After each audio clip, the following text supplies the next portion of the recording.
Hey everyone, it's Norm Farrar, aka the Beard Guy here, and welcome to another Lunch with Norm, the Amazon FBA and e-commerce podcast. Lunch with Norm. Lunch with Norm. Lunch with Norm. Lunch with Norm. All right, we got a great show today. We're going to be talking about 5 Amazon growth levers every seller should be pulling in 2022. Today, we're joined by D1 Brands. We have 2 guests. Nope, yeah, 2, not 1. So Raz and Hamza are going to be joining us from D Brands. And we're going to be going over just a bunch of really cool tools that we can all implement. So, Kelsey, where are you, sir?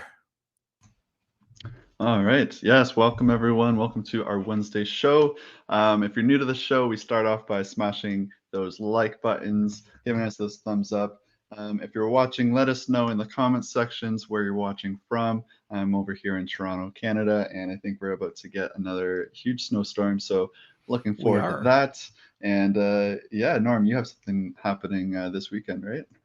Yeah. For anybody that's going to be down in Miami, we're going to have, well, first of all, it's the online seller cruise, which is going to be really cool. But when I get back on the 13th, so we're leaving on the 5th, going to the 13th. I know Roz, hopefully she's listening. Maybe we can go out. Oh, there she is. So we could go out for a coffee when we get off the cruise on the 13th. But that's going to be really cool. And also, just a little nugget, you might be able to see some information about the Mexico event that we're doing. The website and everything is starting to come up. You're going to see a little bit more promotion for it. So check it out if you're interested in sourcing North America or Mexican or South American products. All right. Now, I think one thing we have to do before we do anything else, Kelsey, is a word from our sponsor. Meet Sellerize, a highly efficient suite of tools to boost your sales on Amazon. Get more customer reviews, rank higher, dominate the competition, just like the top sellers do. Sellerize is the perfect all-in-one solution to give your business the boost it needs. Get a free month trial by signing up with coupon Beard Nation. Just follow the link in this episode's description to get started now. Did I say episode? I don't know. 99%. You got it. 50-50. Okay. Yeah. So one other thing before we get into it, your TikTok channel. Yeah. That's right. It's awesome and it's growing. If you haven't seen it, you got to check it out. It has nothing to do. Well, it's called Lunch with Norm, but it has nothing to do with Lunch with Norm. It's just Kelsey spoofing. It's from my perspective. So check it out. It's pretty cool. Norm. So check it out. Yeah. Anyways, we can jump in today's show. And again, if you have any questions at all, we're going to be taking questions, posting the comments up onto the screen. So let us know your thoughts on the conversation that we're going to have. And yeah, it's going to be a good one. All right. So before we get into it, I should introduce our guests, Hamza Ramzan and Raz Malaz. Raz is the co-founder of D1, who has previously managed a portfolio of Amazon native brands, generating over 50 million in revenue. And Hamza is a VP of operations over at D1, and he's primarily focused on overseeing the infrastructure used to acquire, onboard, operate the company's top Amazon native brands. So if you have any questions, this is going to be really a really great episode. I said episode, Kels. Throw your questions and your comments over in the comments section. So sit back, relax, grab a cup of coffee, and enjoy the show. Welcome, guys. Hey, Norm. How's it going? Norm. Doing well. All right. Okay. So like I said, we've got a lot to cover. When we were talking about, what kind of topic we could come up with, you came up with 5 different tools that Amazon has that we could work with. So one of the things I'm really interested in, because I kind of got away from it, but you were talking about lightning deals. Now, are you guys using lightning deals a lot still? Yeah, it's definitely a lever that we pull on our brands. Lots of sellers may be apprehensive about running these deals regularly, but we have two reasons for why we would want to run them. Number one, they just generate a lot more sales for your brand and your products, and number two, it just feeds the Amazon algorithm further. So more sales just adds on to the flywheel of more reviews, better ranking, better keyword ranking, so on and so forth. Yeah, one of the things that I look at, especially if it's when you get these deals, a lot of sellers were using rebates for rank, for sales velocity, I should say. And if you think of it, you have to be 30% off your lowest price over, I think it's a month. Um, when you do something like that, you're not giving away something for 100%. You're doing it at 30%, which is actually going to save you some money in the long run for many of us who use rebates in the past. So it's just another way to do this, which I think is pretty cool. But what about the cost? Like I've noticed when I started, lightning deals were nothing. Like they're very inexpensive. I mean, nothing. What are you finding now, like for the cost wise? I think they're currently 250 for a lightning deal, and then I believe it's 300 for a 7-day deal at the moment. And then it ranges across different marketplaces. It's cheaper in UK and Canada. And it gets more expensive during marquee events. So during Prime Day Oh or yeah. Friday, Cyber Monday. So yeah. Okay, so that's the next question. During these Prime days, are you still using lightning deals, or are you just holding off on that? Yeah, it really depends. So we mainly want to consider two factors. So number one is margin. Does it make sense to run deals on this product? And number two, do we have enough inventory to run deals on this product? Um, Sometimes Amazon will give you a really good deal recommendation price that Mhm. fits your margin, and unfortunately, sometimes they don't. But you just have to work around that and see if it makes sense. There are times where it makes sense to take either a break even deal or even a loss if you want to liquidate inventory or kickstart a launch, perhaps. Um, it can definitely be used as a lever. Yeah, one of the ways that we were using it before was for recurring revenue. So if I had a soap or a shampoo and I could take a loss, I really don't care because if I provided that customer experience, they get the product, they like the product. I know they're going to come back. So I'll take the first hit and then they're going to come back and pay regular price. So I don't know if you use that strategy as well. Yeah, I think it can be used for recurring revenue as well. Are you talking about like when someone buys a product, they see a deal on a different complementary product? Yeah, well, I'm talking about even on a lightning deal. So let's say that you don't have the margin in there you're going to lose money. All right. So it's not a break even. You even lose money because maybe your lowest price of the month might cause you to lose 10%. Well, I really don't care. If I'm losing it on lightning deals that have recurring revenue, I'll take the hit on the if my bar of soap, and this is the same strategy that we use with Facebook. If I have a bar of soap and it's going to take me $10 to acquire a customer, I will. Like it's 100%. Right. I see what you mean. To get them back. And so if Lightning Deals is out there, Yep. I could do that no problem. Like I Totally. really don't mind losing a few bucks. Yep. And that this is something where you can get data from another tool called Subscribe and Save. So if you have a bunch of recurring orders from the same customers, it may make sense to just put the investment in and get your product out there to more customers and acquire them so they can become recurring customers. Right. So Raz, do you have anything to add to this? Yeah, absolutely. Lightning deals, I think it depends on your strategy, right? If you're looking for growth, it's great to run them, even if you're losing money on the deal, as long as you have inventory, right? If you have a plan, you want to grow this brand, you want to compete in the top 5 in the subcategory. To do that, you need to use lightning deals. You can leverage it, right? But even if you're selling at a loss, you might underwrite it and be like, okay, we can sell at a loss for 1 month, 2 months, no problem during these deals, just to build back that rank, so that we can compete and then take price as we grow. But of course, I think you should be very mindful about your inventory position. because some lightning deals on particular products can go crazy. You wouldn't even expect it. And it's really hard to forecast what you'll do on a lightning deal or a 7-day deal, but they can surprise you, especially in the overseas markets.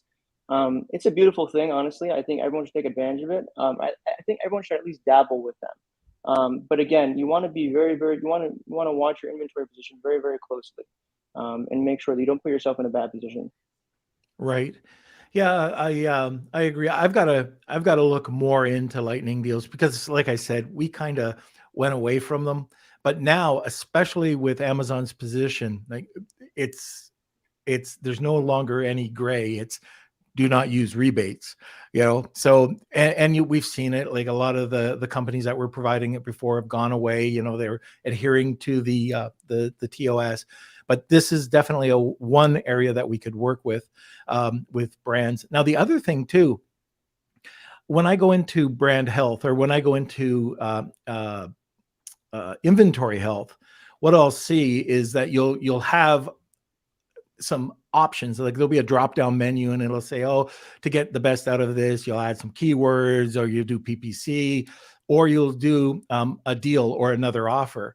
So that's another way that you can provide an offer to your product and not use what used to be the rebate or the search, find, buy technique. So do you guys use that as well?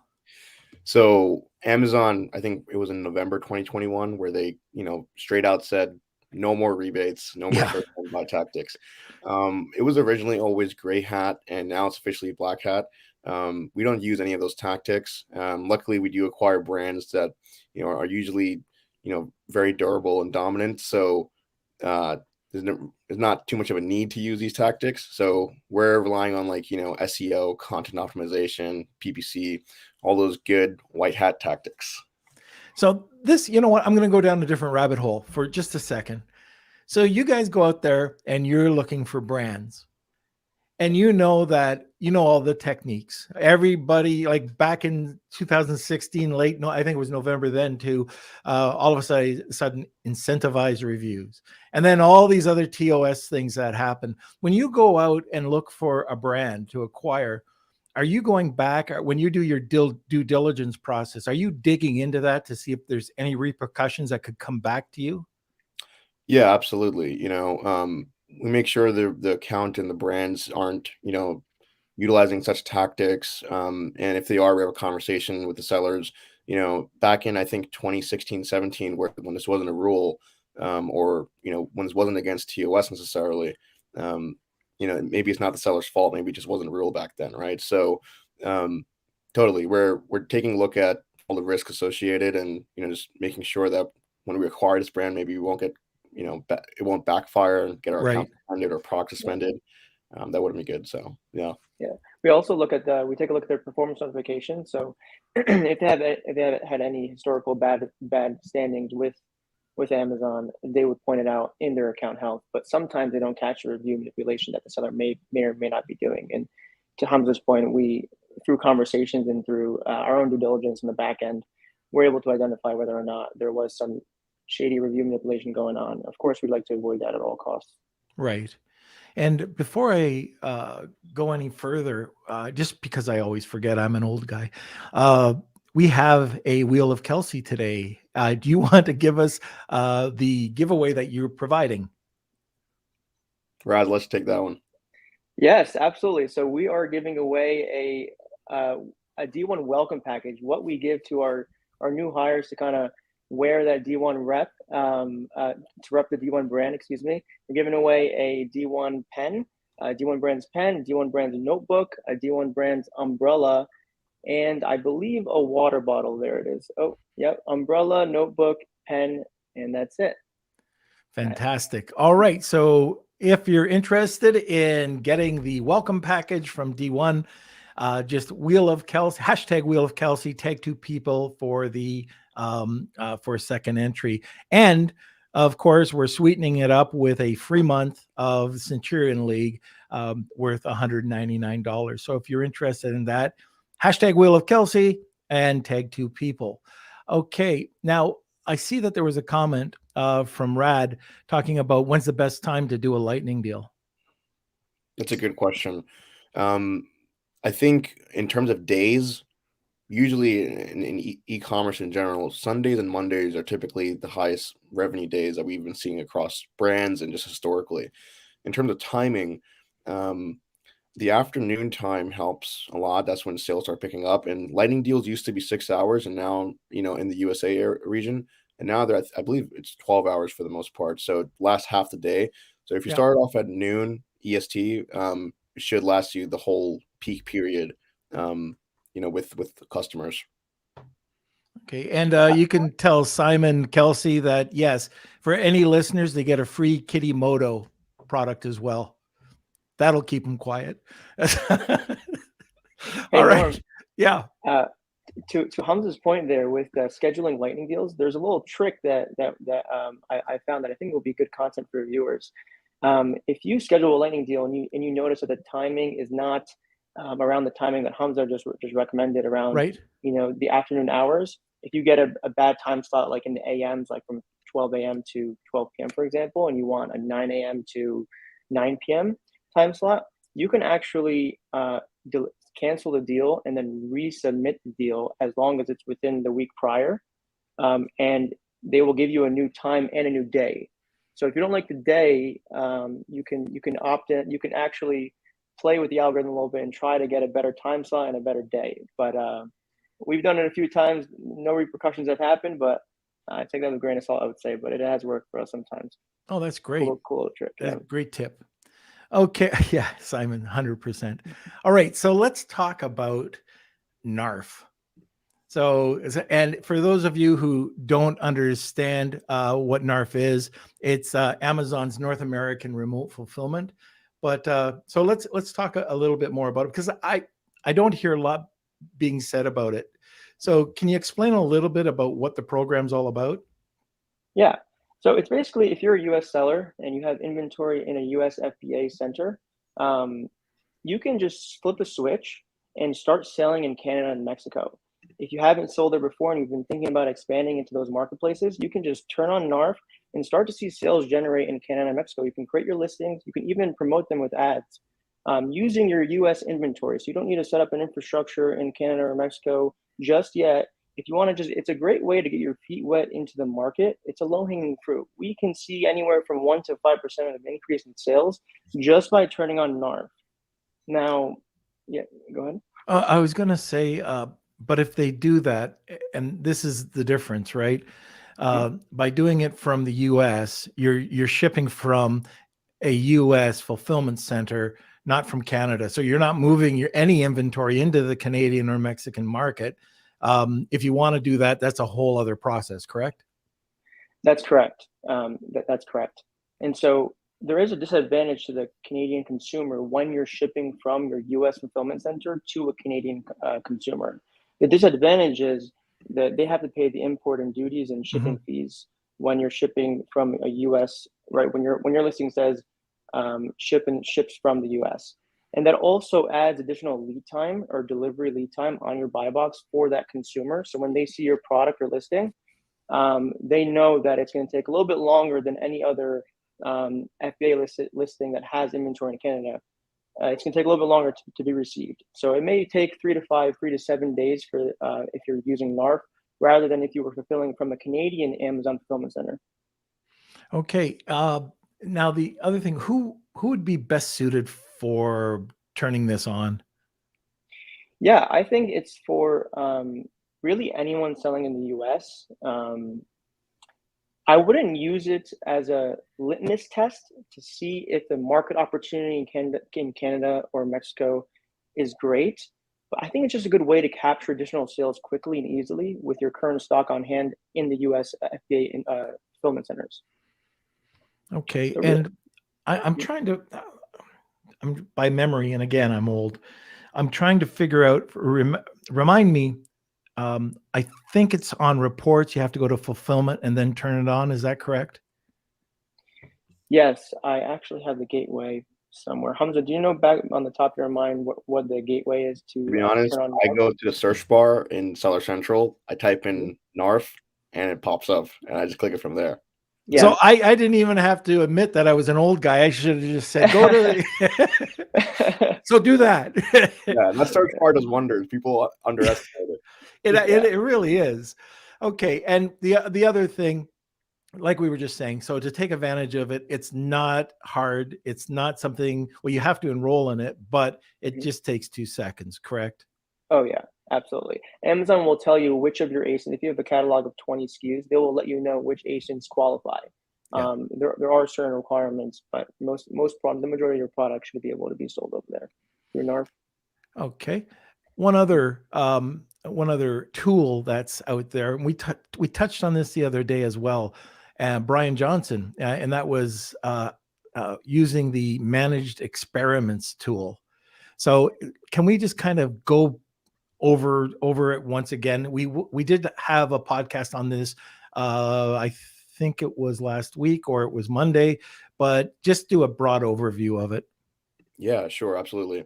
So I think, lots of Amazon sellers have yet to utilize Amazon Managed Experiments in their day-to-day ops. It's currently only good for, A/B testing titles, main images, and A+ content. And we use this in conjunction with other tools like, PickFu to help minimize guesswork when publishing new visual content or SEO content. The caveat is that, it takes at least 4 weeks to validate a hypothesis. If you Mhm. can improve a listing 3 to 4 times throughout a year, you're bound to have one of the highest, click-through rates and conversion rates in your niche. In Q4 2021, we used managed experiments to increase the conversion rate of one of our products from 5% to 18%. Just by testing out our main Wow. image. It's incredible. Amazon's literally giving you a tool. There used to be something called Splitly Yeah. back in the day. I think they're no longer in business, but Amazon Managed Experiments is still a great tool to A/B test. What about and so Splitly, if you want to talk about them, they used to be great for optimizing price. So I'd throw in like different price ranges and it would come back with an optimized price for you. Are you doing anything or using any tools, or is it just taking it and playing around with like adding a different price every week, or how are you doing Yeah. it? So what we have in house is like what's called an experiment tool tracker, Yep. experiment tracker tool. And in there, we just sort of log in like new prices that we're testing out on different products and brands. And we're just seeing what, what maximizes, velocity and profit, while still maintaining market share and competitiveness in the marketplace. All right. Now, I guess one of the other things you could do, and I'm not doing it, but you could probably go back to PickFu and put pricing in there and just ask the group, what is the price point, Yeah. and see what they come back with. Absolutely. PickFu you can get really creative with. Shout out to Anthony Co-Francesco. He did a whole session with D1. Yeah, they're incredible tool. Yeah, and one of the just keeping on PickFu for a second, it's not only for that primary or the title or the bullets. And I've talked about it a few times, but some of the things that we do to get the most out of that tool is it could be on the bullets. What are the most engaging bullets? Like you have a row of 5. Well, we'll provide a row of 8. What are the most voted on? And then how are they organized if you wanted to get even further? So what's going to get people to look and engage further? And the other place that this really works extraordinarily well is the order of your slide deck. So different niches, different products. If people have just product, lifestyle, and then all of a sudden you change it up and you can see that there's a benefit, another product, a lifestyle, just changing it up, or just going black, white, black, white, black, white instead of black, black, black, white. You might add 2% to your sales, to your bottom line. Yeah. You might add 3%, but PickFu is just incredible when it comes to it. And yeah, Anthony's been on and he's awesome. Okay. Now, keeping on that same sort of subject, you were talking about title research too a while ago. Let's talk about title research. What do you do to optimize your title to the fullest? Yeah. So I'm actually going to introduce another tool that I think that we recently began to use, Data Dive. It's from Brandon Young, really cool Amazon expert. But he created a tool, Data Dive, where you can just sort. It's an extension within an extension. So if you have the Helium 10 extension enabled on your, on your Google Chrome when you're browsing something on Amazon, you can pop open the Helium 10 X-ray extension, and from there, there's a button called Data Dive that really takes data from across like 4 to 5 different sources, including like, Helium 10, Keepa, Amazon, Seller Central, Brand Analytics, so on and so forth. And then it helps you understand like who has the most ranking juice within their titles. So, and that ranking juice is just a calculation based on like, how many different keywords are you using in your titles, and how are they being used? Are they being used in the exact way, the plural way, the broad way, so on and so forth? So it gets really granular, but that's just how we sort of assess like how do we get the most ranking juice, meaning how are we going to index the most on relevant keywords and just be more visible. From there, what we've seen is that Amazon gives more weight to the initial words being used in your title. So if you're trying to rank for a particular keyword, move that to the beginning of the title, perhaps, right? Some sellers like to use their brand names in their titles and start off with their brand name. That could be good for brand awareness, but it could be maybe detrimental for ranking for keywords, right? So once we come up with a hypothesis for a new title, we throw that into the managed experiment, and within a couple of weeks, we get to see which title is bringing in better results in terms of conversion rate, sessions, and sales. And then that takes out the guesswork of like, is this new title converting better or not? We had Stephen Pope on. Yeah, that was Monday, that was Monday. Stephen came on, and he was talking about his way of working with titles, which is, if you listen to a lot of people that are talking about title optimization, he's going back to 2016. He wouldn't like it if I said that, but it sounds like it, where you're using as many characters as you can in your titles, very long titles. We got away from that. We were doing shorter titles with one keyword phrase and a benefit. Well, what he's saying is, I don't want to use the word stuff it, but you're using quite a lot, like 250 characters in the title, and you're just putting those phrases in, even repeating. He's got a whole system. So it's a 3-phase system. If you haven't checked it out, check it out. I think he's got the workflows. We've got links to them, and we've gone through them. We've gone through them about 6 months ago, and very interesting in the way that he's attacking it. But one thing I wanted to ask you, with your keyword flow, you said that you put your main keyword in the front. Now, is that a primary keyword, or using a more of a long tail? So instead of natural bully sticks, maybe grass-fed, odorless, natural bully stick. Yeah, great question. So I think when you're launching a product, it makes sense to try to rank for the most relevant keyword that has the most highest search volume. So you want to start off with that, which is usually not a long tail keyword. But if you're a dominant product and you're already maybe killing it on Amazon, and you just want to try to capture the next low hanging fruit, it may make sense to just maybe even include that long tail keyword first in your title to sort of start ranking for all the extra juice out there, if that makes sense. Right. Yeah, you can play around with it. So you would go after the more competitive keyword than try to rank when you're launching for the long tail.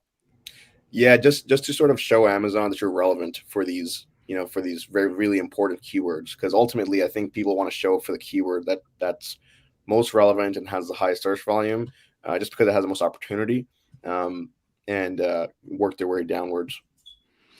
Your keyword research, is it strictly by the tool from Brandon? You were talking about Data Dive, I think it's called.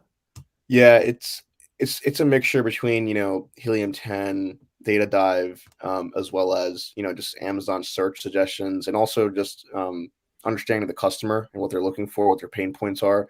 So it's an element of like all of those together. Okay. All right. I'm just going to stop for a second. Just wanted to remind everybody that if you're interested in entering the Wheel of Kelsey today, just we're going to be giving away a welcome package and a month to the Centurion League. All you have to do is put hashtag Wheel of Kelsey, tag 2 people, and you'll get a second entry.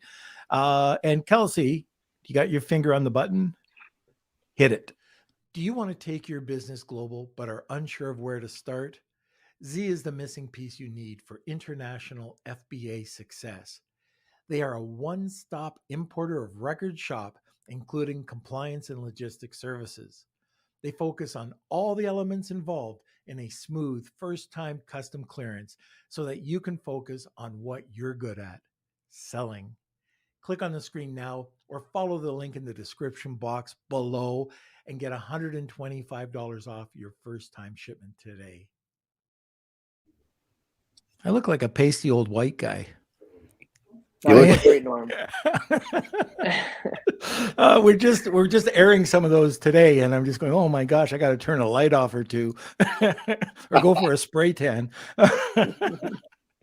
Okay, so anyways, oh, my glasses are steaming up in here. Okay, so sticking with optimization. So I always love working with perceived value. Now that could be in your image, that could be in your title, just in your words, like in the copy. Is there anything that you do to increase the perceived value using any tools or checking out the competition? How do you go about competing?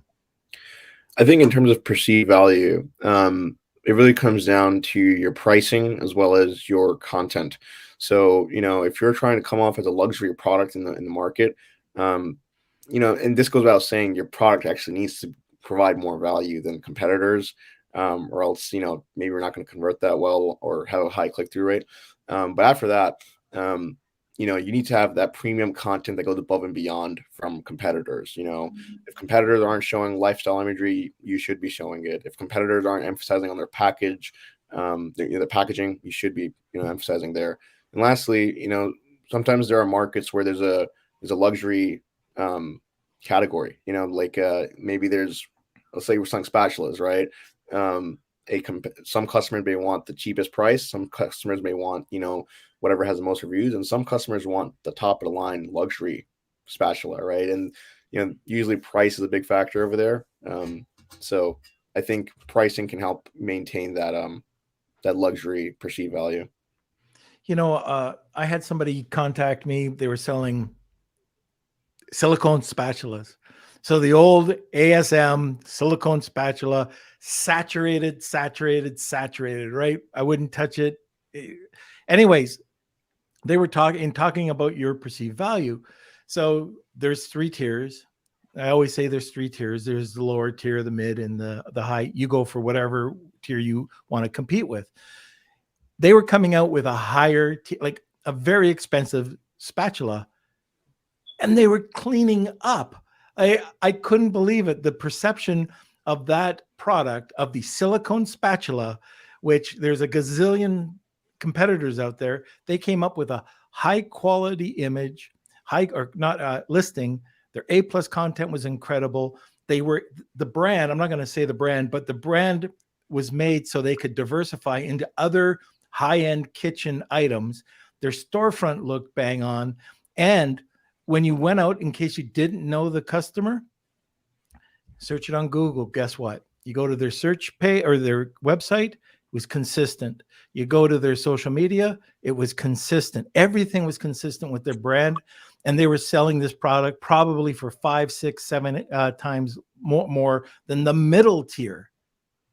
So it's possible in almost any, I would say in any niche, pretty much in any niche.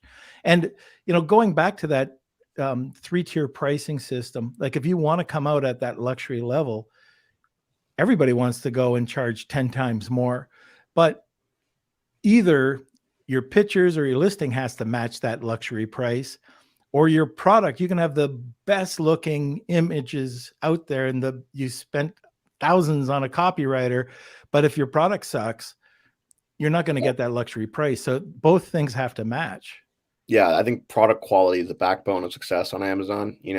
Sooner or later you can do whatever you'd like in terms of optimization, but if your product is not a good product compared to competitors, those negative reviews will come in, the returns will come in, and your PPC will get harder to convert, and you're going to slowly go to page 2, page 3, so on and so forth. So product quality is definitely the backbone. Go ahead, Raz. Sorry, I just like to add, I think it's very important, like with the whole perceived value and product quality and understanding your market. I think it's very important to know your competitors, know where you fit inside of your market, right? In some niches, there are 10, 20 major competitors, and others there's 50. In some, there's 5. Just knowing where you are, where you stand, and what your worth is so important for you to be aware of, right? If you're the top competitor, you can probably demand you have dominant reviews and dominant product quality, dominant ratings, just a dominant listing overall. If you have that, maybe you can demand a higher price and have that perceived value. But just really knowing your place in the market is extremely important, whether you're top dog or you're in the middle pack.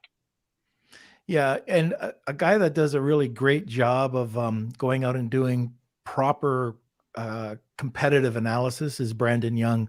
He'll go out and he'll take those 16 competitors, and you have to know your competitors, like see exactly what they're doing. Tomer Rabinovich always says, knock off. Like if you've got a competitor that's number 1, well, why don't you go after what they're doing right and just, ride their coattails. And Brandon's a bit different. He's more into the, okay, I'm going to find out exactly what they're doing and do it slightly different, but just take over the market. I can't stress how important it is, especially for a newer seller, to understand their niche. Don't go after the first guy or the second guy. Go after everybody on the page and try to understand them. We talk about getting to know demographics, and going out. Rand Fishkins, so he's the founder of Moz. He's been on and he's been talking about his product called Spark Toro. He shocked me when he said it. Don't spend days working on your persona. Spend a smaller amount of time, but just do it automatically. So he brought out this app called Spark Toro. And within 8 minutes of training, you're out there learning exactly who your audience is, the persona of your competitors, and you can go to the market with it. It's really cool. Absolutely. I think that's a great way to go about it. Yeah. The other thing I wanted to talk about just a bit today is launching variations. So when is the right time to launch a variation? Yeah, that's a good question. When is the right time is tough to pinpoint, but really, like if you can come into the market with multiple variations right off the get-go from your new product launch, or you can launch a product in a particular market if you have a lower budget, feel it out, see some success, and then add on your variations after that. It really depends on on if you're a new seller or a veteran seller, and where you are in your business. Okay, very good. Do you guys use digital bundles at all? We tested it out. Go ahead, Rez. Yeah. Yeah. Hamza and I have tested out virtual bundles. It's a great way to take up real estate on the Amazon SERP, search engine results page. It's a great way to offer your multitude of products in various different ways. Now, virtual bundles become its own standalone listing with its own reviews. But what it does is you have, let's say, a towel and another home and kitchen product you want to sell as a pair, for example. You can put it in a virtual bundle, but it'll have its own set of reviews. It'll be like a new launch, but you're essentially offering your customers a discount to buy 2 products, but in one listing. I'll stop there, and Hamza, if you'd like to add to that. Yeah, I mean, for variations, I mean, I think there's a bunch of benefits. Just want to add on to the variation part. There's a bunch of benefits to it. Number one, each sale of a variation now brings juice or BSR juice to your entire listing. This was a change, I think, in 2020 that Amazon updated.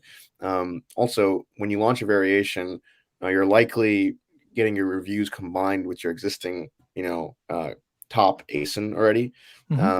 So, now you can offer more selection. I think when you boil down Amazon's platform, Amazon's sort of telling sellers each year that, we're looking for great quality, which translates to reviews, decent pricing, which obviously translates to low prices, and ultimately more selection, which translates to variations on your listings.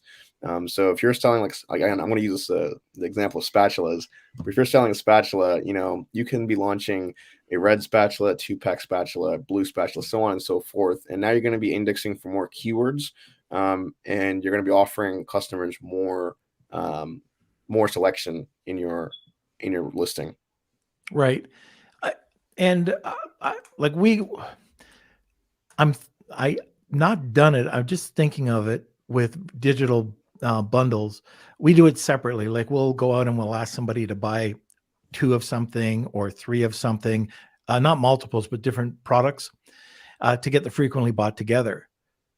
I'm wondering if you do the digital bundle and it's a 3-pack of the different products or the 2, if people buy it, you're going to get the frequently bought together, right?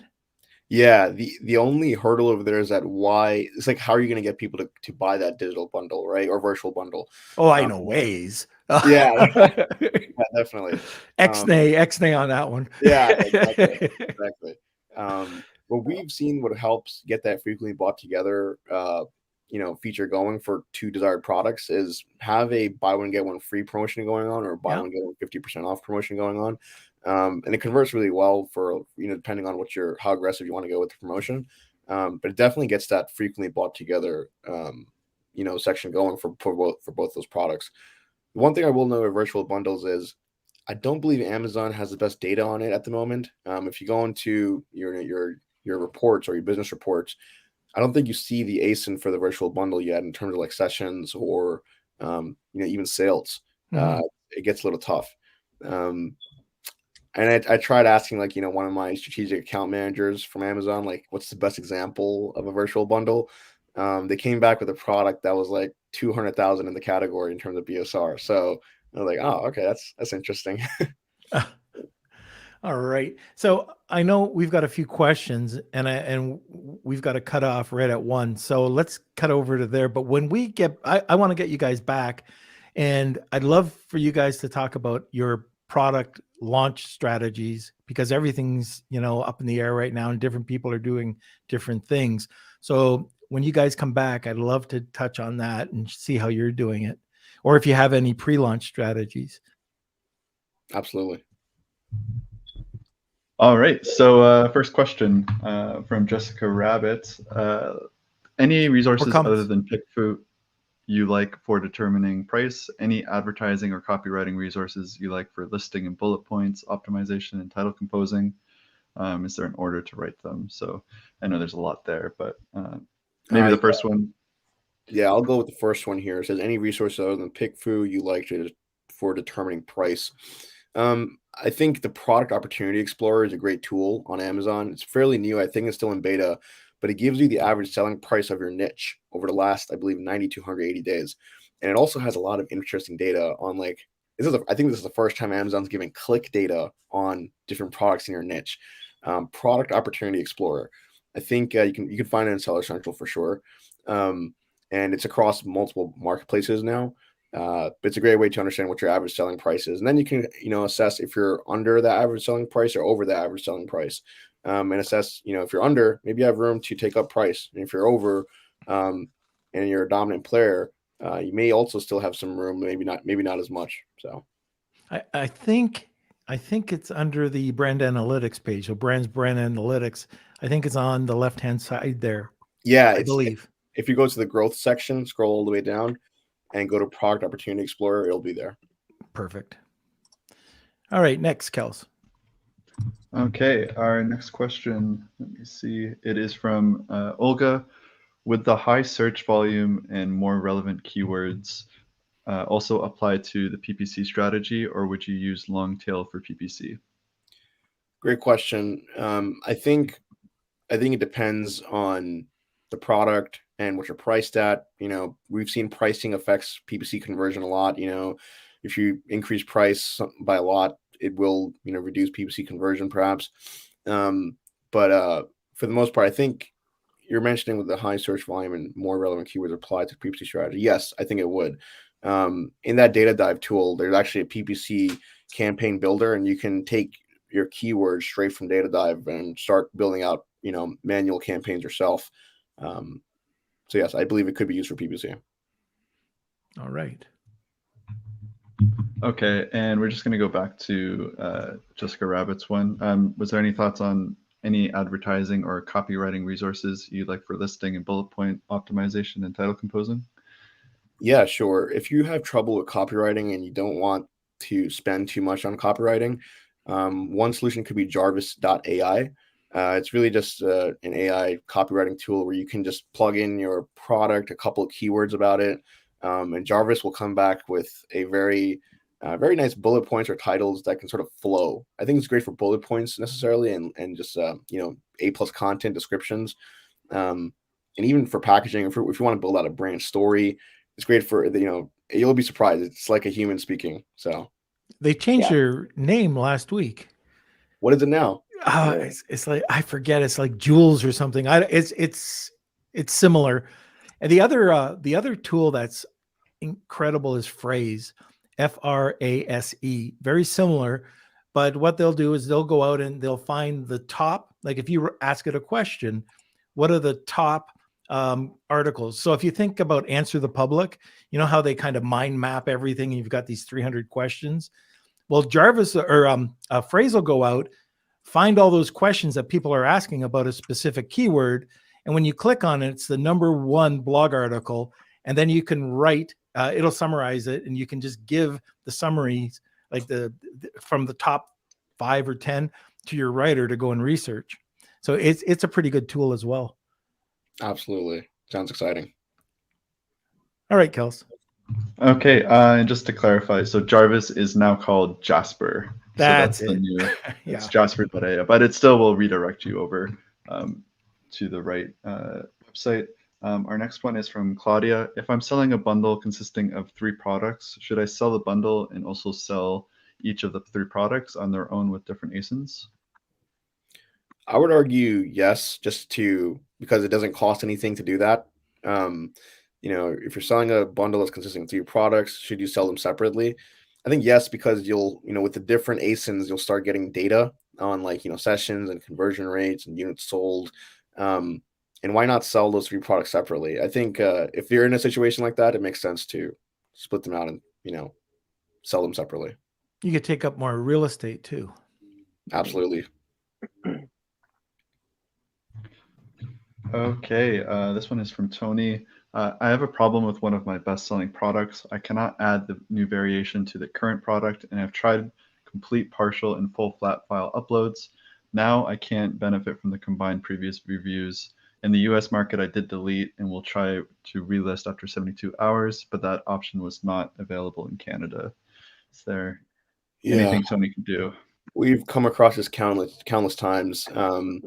Usually the best solution is to get on a call with seller support or brand registry support and just ask them, let them know like the issue that you're facing. I would recommend giving them the batch ID of your flat file that you're trying to upload, and just ask them like, hey, here's my flat file and can you please help me variate these listings together? So that's how you get the variations going again. And number 2, if you lost your review combinations on your different variations, what's worked for us is pretty much going to seller support again, but giving them 3 examples of competitor ASINs who have similar variations to your variations, but have their reviews combined, because that creates an argument, right? So seller support now either has to combine your variations reviews or split the other variations reviews, and more so than likely we see they just end up combining ours.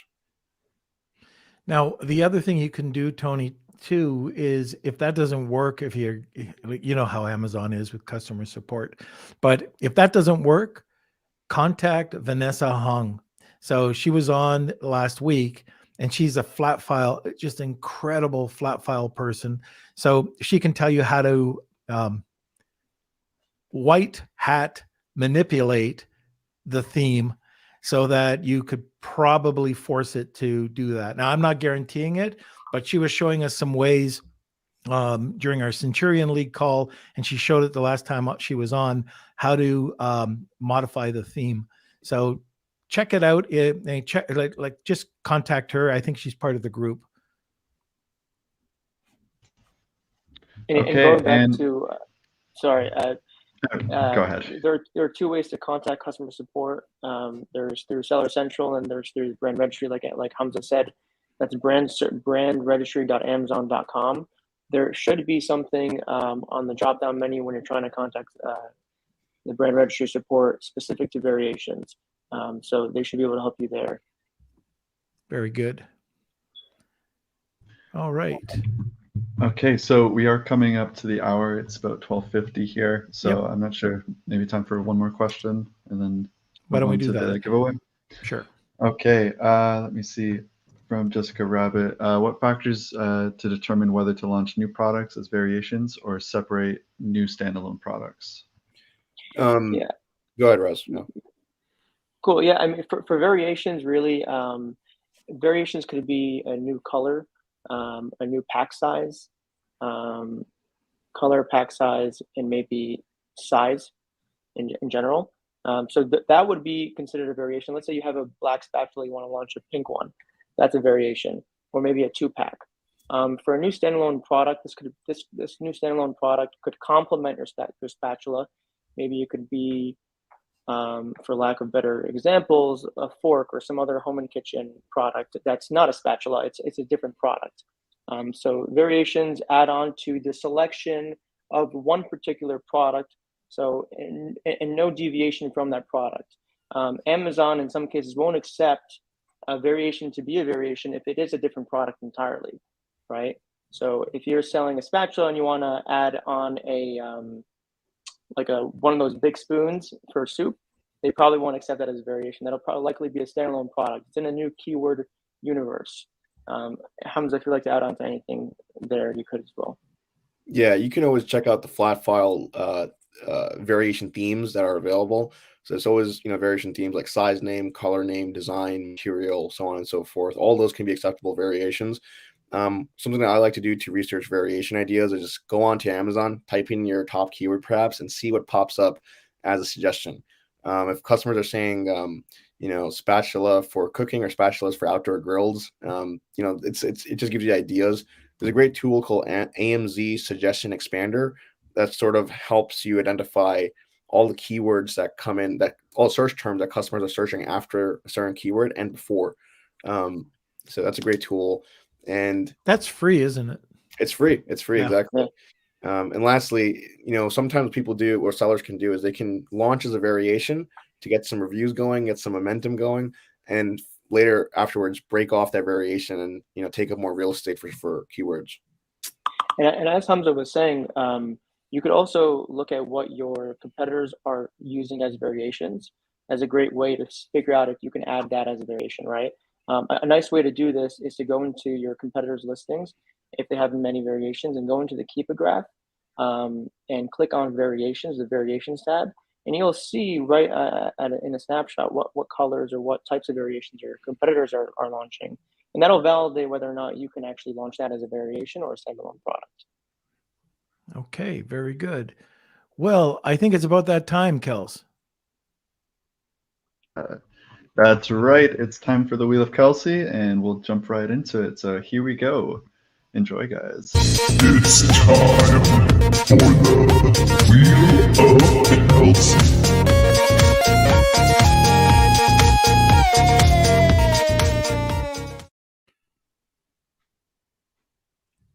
Oh, you're muted, Kels.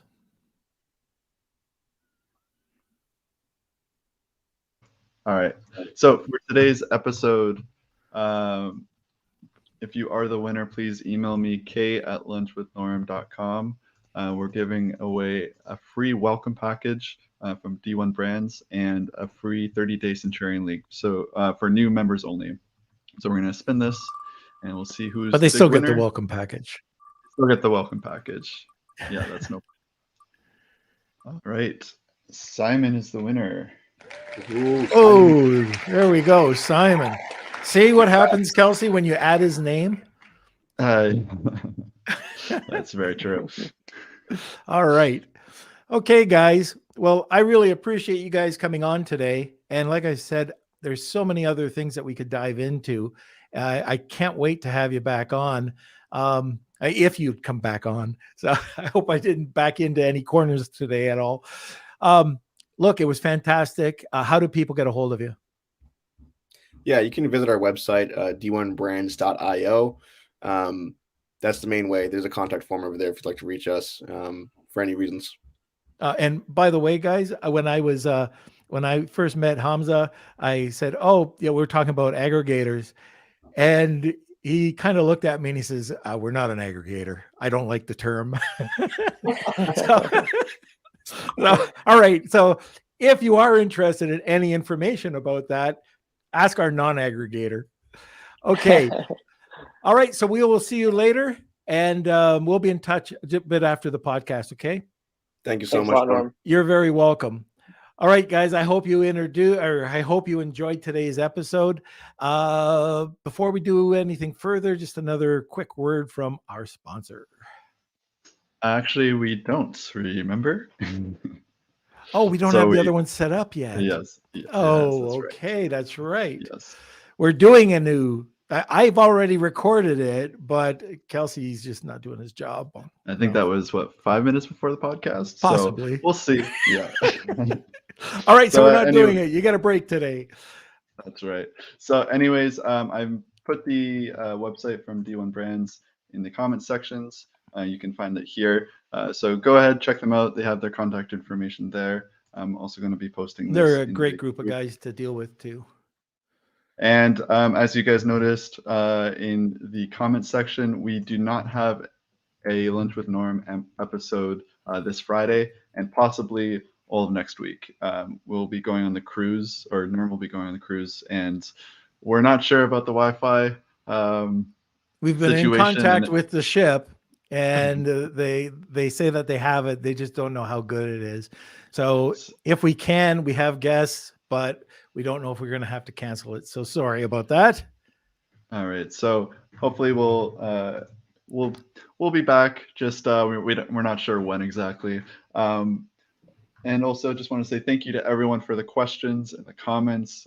We had a great episode today. Lots of engagement, and it seems like you guys really enjoyed this episode. So if you have any other suggestions for possible topics in the future, you can always email me, k@lunchwithnorm.com. For the Patreon members, the schedule is now up. You should have received the links for the Q&A sessions with me and Norm, and our guest speaker, Troy Johnston, who's speaking, I think it's like February 15th. Yeah, that'll be really so good. We got everything. It's going to be great. So if you're interested in our Patreon program, you can go over to lunchwithnorm.com and visit the membership tab, and you can see all of the information there. Anyways, I think that's it. We will miss you guys so much.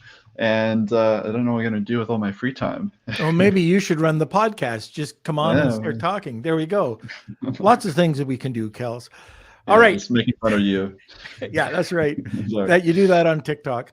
Okay. So thank you everybody for joining us every Monday, Wednesday, and Fridays at noon Eastern Standard Time. Look, we've got a great community. We really could not do this without you. We look forward to all the engagement that we see in our Facebook communities. Have a great day, and hopefully we will see you soon. Lunch with Norm.